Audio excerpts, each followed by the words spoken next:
economic hitmen really have been the ones responsible for creating this first truly global empire. And we work many different ways.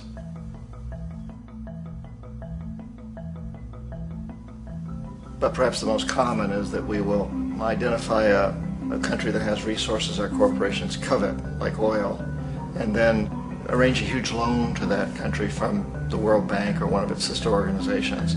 But the money never actually goes to the country. Instead, it goes to our big corporations to build infrastructure projects in that country, power plants, industrial parks, ports, things that benefit a few rich people in that country, in addition to our corporations, but really don't help the majority of the people at all. However, those people, the whole country is left holding a huge debt. It's such a big debt they can't repay it, and that's part of the plan, that they can't repay it. And so at some point, we economic hitmen go back to them and say, listen, you owe us a lot of money, can't pay your debt, so sell your oil real cheap to our oil companies. Allow us to build a military base in your country, or send troops in support of ours to someplace in the world like Iraq, or vote with us on the next UN vote. To have their electric utility company privatized and their water and sewage system privatized and sold to U.S. corporations or other multinational corporations. So there was that whole mushrooming thing, and it's so typical of the way the IMF and the World Bank work, that you put a country in debt, it's such a big debt it can't pay it, and then you offer to refinance that debt and pay even more interest. And you demand this quid pro quo, which you call a conditionality or good governance, which means basically that they've got to sell off their resources, including many of their social services, their utility companies, their school systems sometimes, their penal systems, their insurance systems, to foreign corporations. So it's a double, triple, quadruple whammy. The precedent for economic hitmen really began back in the early 50s when democratically elected Mossadegh, who was elected in Iran, he was considered to be the hope for democracy in the Middle East and around the world. He was Time Magazine's Man of the Year. But one of the things that he'd run on and began to implement was the idea that foreign oil companies needed to pay the Iranian people a lot more for the oil that they were taking out of Iran. The Iranian people should benefit from their own oil. Strange policy. We didn't like that, of course. But we were afraid to do what we normally were doing, which was to send in the military. Instead, we sent in one CIA agent, Kermit Roosevelt, Teddy Roosevelt's relative. And Kermit went in with a few $1 million and was very, very effective and efficient. And in a short amount of time, he managed to get Mossadegh overthrown and brought in the Shah of Iran to replace him, who always was favorable to oil. And it was extremely effective. Mobs overflow Tehran. Army officers shout that Mossadegh has surrendered and his regime as virtual dictator of Iran is ended. Pictures of the Shah are paraded through the streets as sentiment reverses. The Shah is welcomed home. So back here in the United States, in Washington, people looked around and said, wow, that was easy and cheap. So this established a whole new way of manipulating countries, of creating empire. The only problem with Roosevelt was that he was a card-carrying CIA agent, and had he been caught, the ramifications could have been pretty serious. So very quickly at that point, the decision was made to use private consultants to channel the money through the World Bank or the IMF or one of the other such agencies, to bring in people like me who worked for private companies, so that if we got caught, there would be no governmental ramifications.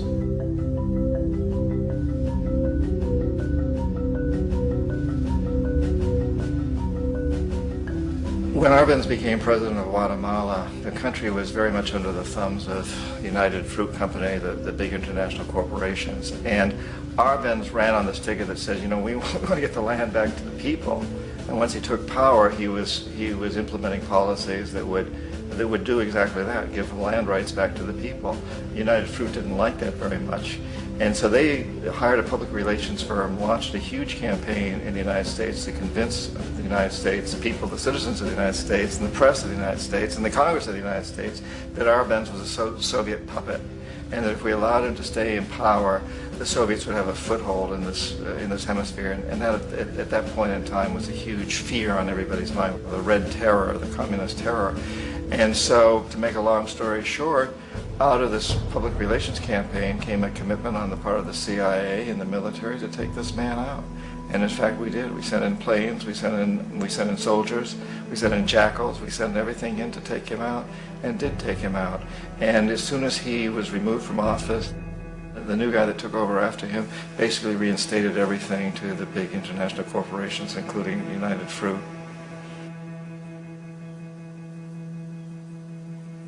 Ecuador for many, many years had been ruled by pro-U.S. dictators, often relatively brutal. Then it was decided that they were going to have a truly democratic election. Jaime Roldos ran for office, and his main goal, he said, as president would be to make sure that Ecuador's resources were used to help the people. And he won, overwhelming, by more votes than anybody had ever won anything in Ecuador. And he began to implement these policies to make sure that the profits from oil went to help the people. Well, we didn't like that in the United States.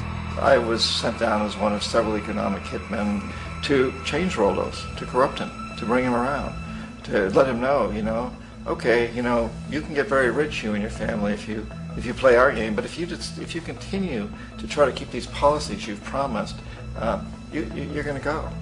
He wouldn't listen. He was assassinated. As soon as the plane crashed, the whole area was cordoned off. The only people allowed in were U.S. military from a nearby base and some of the Ecuadorian military. When an investigation was launched, two of the key witnesses died in car accidents before they had a chance to testify. A lot of very, very strange things that went on around the assassination of Jaime Roldos.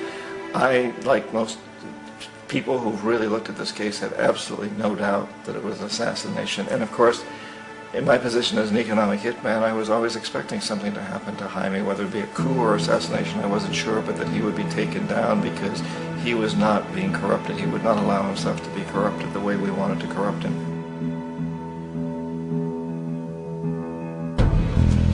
Omar Torrijos, president of Panama, was, one of my favorite people. I really, really liked him. He was very charismatic. He was a guy who really wanted to help his country. And when I tried to bribe him or corrupt him, he said, look, John, he called me Juanito. He said, look, Juanito, I don't need the money. What I really need is for my country to be treated fairly. I need for the United States to repay the debts that you owe my people for all the destruction you've done here. I need to be in a position where I can help other Latin American countries win their independence and be free of this terrible presence from the north that you people are exploiting us so badly. I need to have the Panama Canal back in the hands of the Panamanian people. That's what I want. And so, leave me alone. Don't try to bribe me.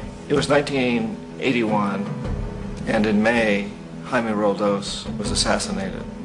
And Omar was very aware of this. Torrijos got his family together and he said, I'm probably next, but it's okay because I've done what I came here to do. I've renegotiated the canal. The canal will now be in our hands. He just finished negotiating the treaty with Jimmy Carter.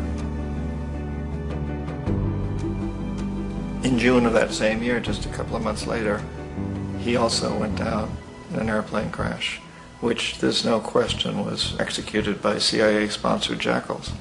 Tremendous amount of evidence that one of Torrijos' security guards handed him at the last moment as he was getting on the plane a tape recorder, a small tape recorder that contained a bomb.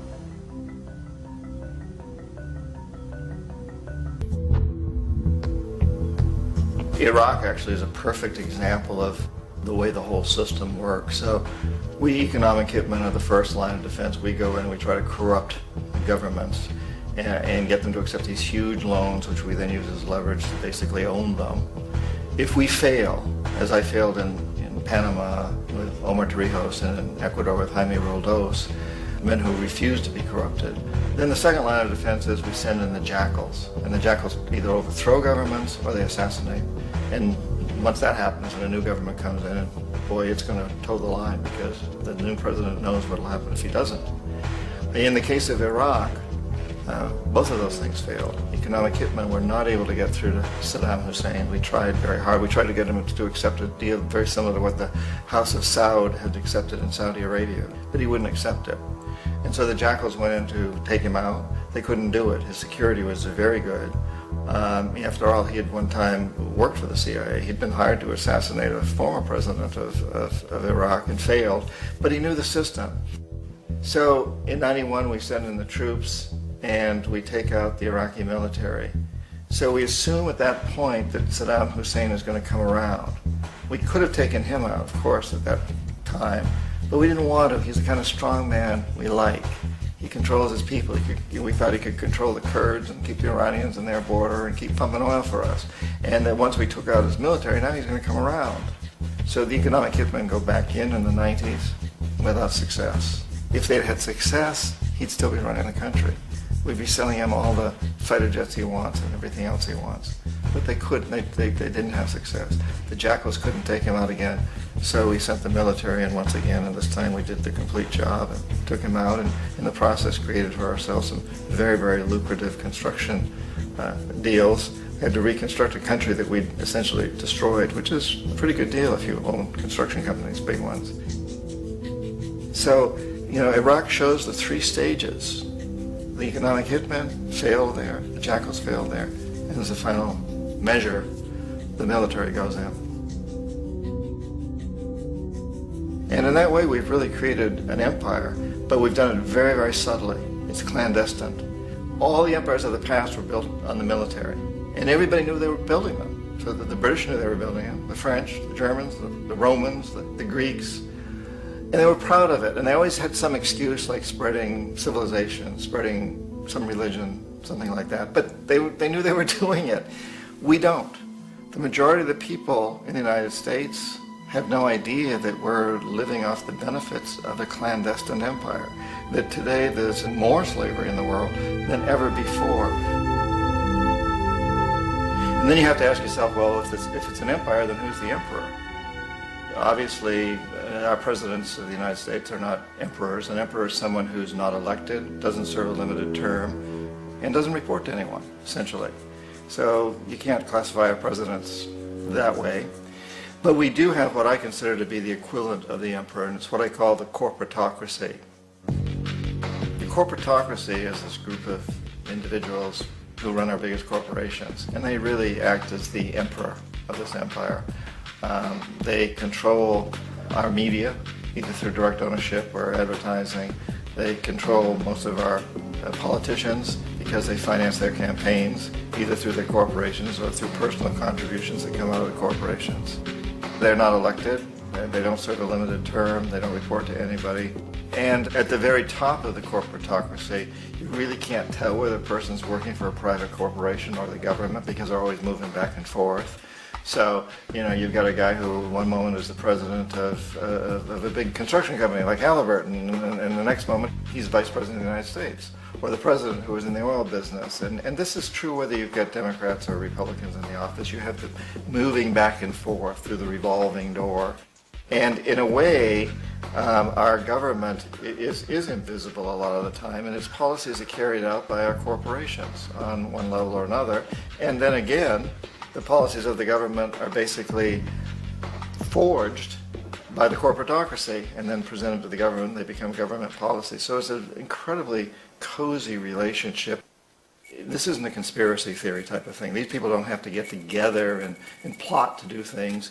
They all basically work under one primary assumption, and that is that they must maximize profits regardless of the social and environmental costs.